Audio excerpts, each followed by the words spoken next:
Hey everyone, welcome to r/Tales from Tech Support, where we get to have a little chuckle at the technically disadvantaged. If you find these stories entertaining, do me a favor, click like and subscribe so you don't miss any future stories. I'm Uncle Reddit, and have I got some stories for you. Hey guys, welcome to r/Tales from Tech Support, where we get to have a little chuckle at the expense of the technologically disadvantaged. I'm Uncle Reddit, and yeah, it's been 5 months since I've done a video. I feel like we're in an intervention. Anyway, so I'm back. I know it's been a long time. Some of you are new, some of you don't care. The ones that do care, though, I apologize. I let life get in the way. Haven't done a recording in a while, and YouTube has been changing the rules a little bit for us guys, and some are holding pretty steady to not showing their face on video, but from what I've been told, we need to. Otherwise, they're going to start dinging our channels for that. And I avoided it for a little while and hemmed and hawed. And so I don't really have a good studio space, but we're in this 100-year-old attic, and I think that'll suffice for now. That old crumbly chimney behind me. Anyway, on to the stories. Thank you guys for hanging on, waiting for me, and hopefully we'll be back on the regular now. I don't trust anyone who responds to emails at the speed of light. Working on a client request to upload some contacts into his account. CRM tech support. Pretty standard. For some quick context, we can upload as many contacts as you want, but it obviously takes longer depending on how many are in your file. Also, to upload contact files from a spreadsheet, we have to assign the spreadsheet columns to fields in the system using our little upload program, which means that clients are supposed to put their contacts info in relevant columns. One column for each, the name, phone number, email addresses, etc. This client in particular was feeling a little frisky that day. Had over 20,000 contact records. Thanks, I hate it. File was a mess. Names in the phone number column, random strings of text in the email column, bits of address info just scattered throughout the entire thing. It was as if Jason Pollock had a fight with Microsoft Excel and won. No way the upload tool was going to accept it. Half these contacts didn't have names or contact info, just descriptions. Contacts do have to have at least the first or last name in order to be uploaded. Ticket titled Urgent automatically puts you in my personal sinners queue as last priority. So I send a detailed email letting him know everything wrong with the file and what he needs to fix before it can be uploaded. Close ticket, X out of ticket, move on to the other work. Before I'm able to actually move on to anything else, I see a ticket reopened notification in my inbox. Guess who? Yes, please upload the contacts as specified. It's very urgent. Thank you. I squint at the timestamp on the ticket, 32 seconds between me closing the case and him responding. My dude either has some wild thumb speed or he responded with his mind.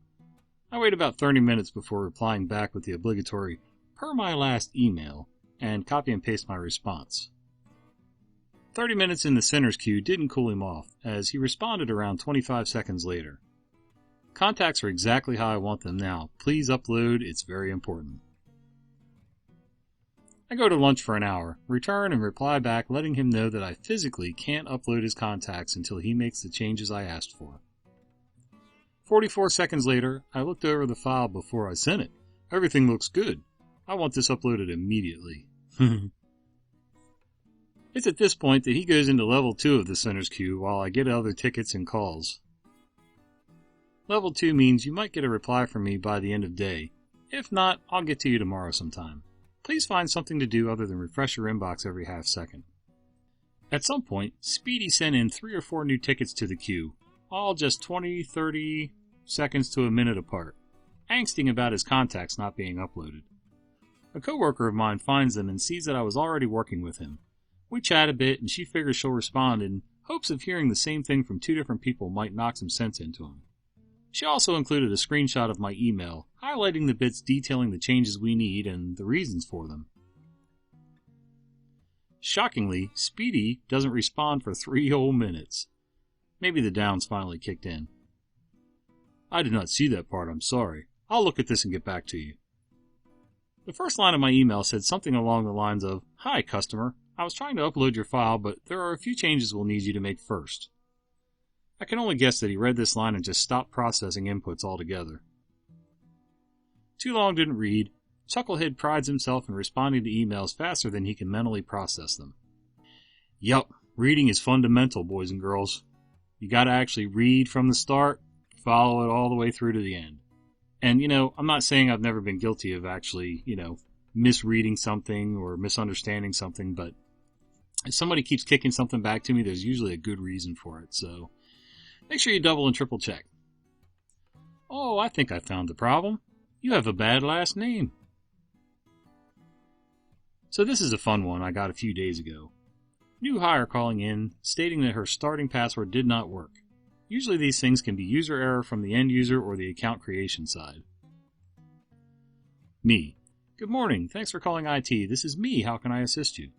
Her. Hey, I'm a new employee with our company and I can't get into our system. Me.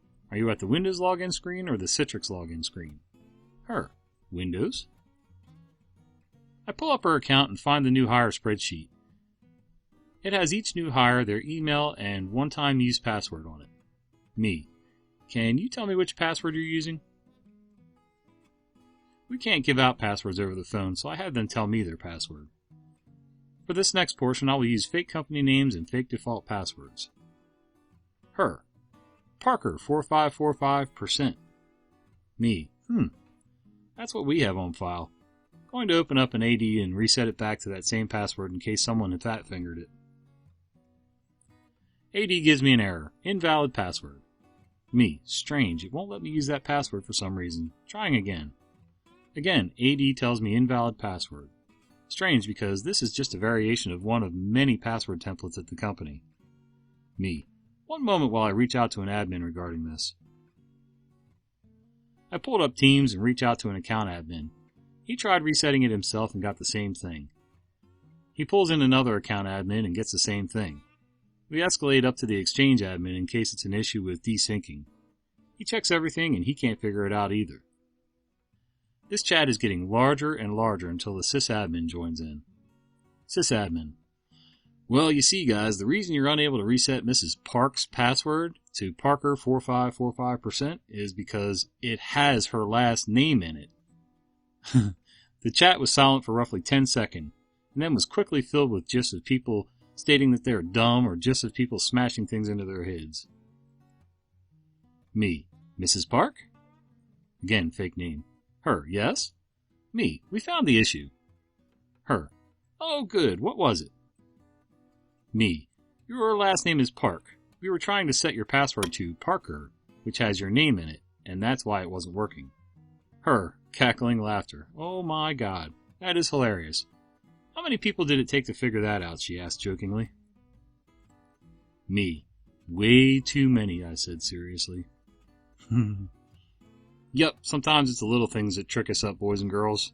And just like the first story, even those of you who are in tech sometimes need to read a little bit as well. If you know their name can't be in the initial password, then that's something that somebody should have caught a little sooner, but who knows. I'm not in tech anymore, and when I was, it was very minimal, very lightweight, mostly hardware, so, hey. Have you guys ever run into anything like this with your systems? Let me know in the comments down below. I've found that my overall tolerance for BS has plummeted during this lockdown. There are a collection of phrases and actions that the end user has or does that invokes instant resistance from me. Could you ring me to talk through these instructions? No, my instructions are 4 bullet points long and contain no jargon. You're an adult. This needs to be done ASAP. Urgent. Use of high importance flag. When I read the body of the request, it relates something that doesn't need to be done until the next day. Absolutely no. I'll send out a company-wide email with instructions and information. User replies asking a question that has been covered by my initial email.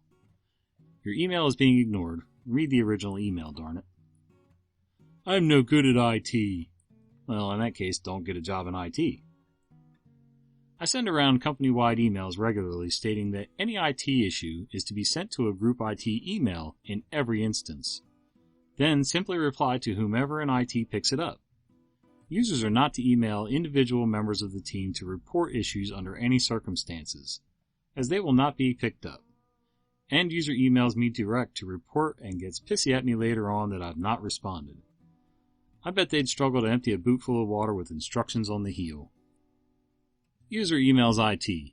24 minutes later, user emails IT again about the same issue. Actual event. She wanted a training link sent to her, and she sent both emails after I'd left for the day.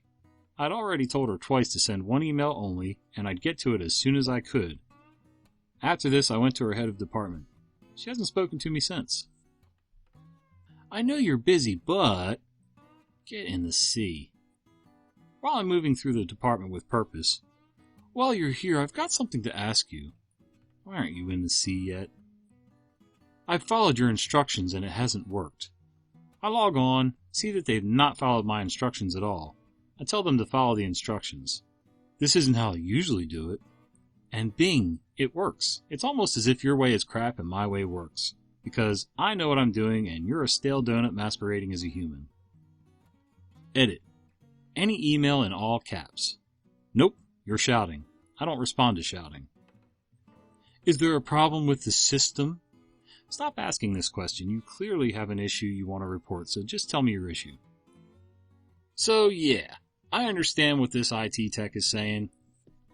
And while I get the sentiment, there's a few things that I wanted to point out. If you guys are following along on the screen with the text, I gotta say, if you talk about other people's ineptness and lack of detail and reading and everything else, how about you try using punctuation, capitals, spelling, spaces between words? I copy and paste over because I want to, for the most part, I want to leave the integrity of the original post. But this OP's not only got a little bit of an issue with typing things out, there's also a little bit of an attitude problem. And I don't know if it's from burnout, from dealing with people and simple issues over and over and over. And I get, hey, repetition drives anybody nuts. But what do you guys think?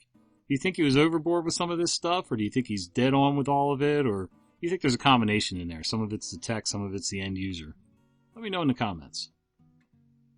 Your software allows me to enter the wrong numbers. This customer had been complaining for months about incorrect numbers in our software concerning deposit amounts. They were always off, she tells us, and each time we call, we ask for some specifics so we can investigate. She never sends us anything and just waits about a week and calls again. Finally, though, she's ready to speak with someone, and I'm bored, so I decide to call her back and deal with it. After a few confusing minutes with her, I realize that the numbers in question are the daily and monthly deposit variance numbers. She scans and emails me a few examples that have the actual deposit number crossed out and then a number handwritten. She explains that the actual deposit numbers are wrong and that the handwritten numbers are her corrections. She wants to know why those numbers are never correct and are sometimes off by a huge margin. Her question is, where do the actual deposit numbers come from, and how can we make them correct? This is where I explain that the person closing out for the day is the one that enters those numbers, right before this report prints. She tells me that she's the one who does this, and that my explanation makes no sense because she'd know if she were the one entering those numbers. I have her do a test. If you reprint a report for a previous day, and you have the option of entering these numbers again and overwriting the originals. She prints the report, and I ask her what she entered when asked for the deposit amounts. She tells me that the numbers are different this time, though. I ask her to do it one more time and to stop at each step, selecting the report, selecting the date, entering deposit amounts, clicking the print button. She pauses for me at the report selection, date selection, and then I hear some keys quickly typed, and then she paused before clicking the print button. I ask her what that typing was, and she tells me she really doesn't know. A window pops up, and she has to type a bunch of numbers and hit enter a few times to make it go away. What the heck? For months now, she's been flying by these fields without even reading the prompts. It turns out she was new to this position and nobody trained her. But seriously, spending 30 seconds reading the screen would have solved this day one. I don't even know what to think of this because she didn't care enough to read a pop-up form asking for deposit amounts. But she was counting the deposits and handwriting the daily figures. She clearly cared about accuracy, but not enough to read? After I explain all this to her, she gets a little upset and asks why our software lets her enter the wrong numbers every day. She tells me a computer should be able to detect that the numbers were wrong and warn her. It just never sinks into her that the purpose of these fields is to allow her to hand count the deposits and enter them so that over/short can be calculated. We end the call with her believing the software is at fault and that she will have to continue handwriting the correct deposit amounts. At least she never calls back about it. Okay, guys. That's it for today. Kind of keeping it short and sweet. I'm glad I'm back. Hopefully you're glad I'm back. And, yeah, I hate showing my face on camera, but hopefully it'll be alright. Let me know what you think of the lighting. Is it too bright, too harsh, too weird, too dark in the back? Although, if I turn the lights on in the back, yeah, it's not pretty. Like I said, it's an attic. It looks like an attic. Hey, any ideas for future videos? If you got your own stories, leave them in the comments down below, or you can shoot me an email at unclereddit@gmail.com. And I really appreciate you guys hanging around to watch the video. If you've stuck around this long, do me a favor, click like, subscribe, and click that little bell icon just so that you don't miss the fat guy with the beard telling you stories. See ya.